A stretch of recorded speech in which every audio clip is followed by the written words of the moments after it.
Hi, I'm Lucy Beednell with the Arc of Northern Virginia, and in this 3-minute webinar, we're going to give some tips to parents who may have adult children starting to receive Social Security benefits living at home with them who are now needing to charge rent. But perhaps you haven't done this before, and calculating that's a little confusing.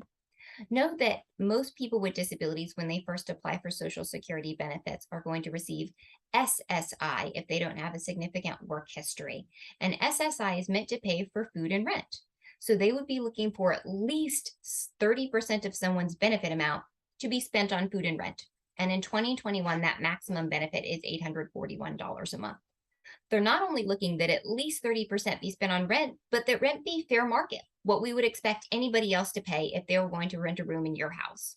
They would look for a lease to be in place, and we usually advise families to start that lease the month that the person applies for Social Security benefits, and they can back pay rent when they get their back payment from Social Security and their benefits are approved. Let's look at 3 different ways to calculate rent. One would be just to look at online websites, roommates.com, Nextdoor, Craigslist, neighborhood newsletters, etc., and find other rooms for rent in your area. Try and find one as comparable as possible in terms of amenities and locations.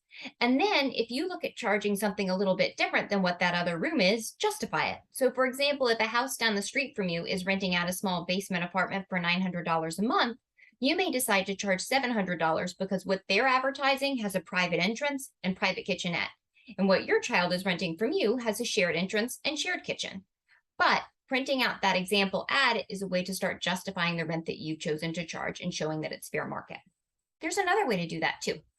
You can make a spreadsheet or other list of household expenses like rent or mortgage, food, utilities, and internet, those kinds of shared costs of living in the home, and simply divide it by the number of people living in the house. Again, you can make some justifications here. If, for example, the room of the person with a disability is smaller than other household members, you may show that that's why you've chosen to charge a slightly lower amount. But that's a great way to start calculating rent. And a third way is by bedroom square footage. So again, we'll start with that overall amount of household expenses, and we'll divide it by the number of total bedroom square footage. So in a 3-bedroom house, you find the square footage of each bedroom, take the monthly household expenses, and divide it by that total square footage. Then that will give you the amount of square footage per dollar.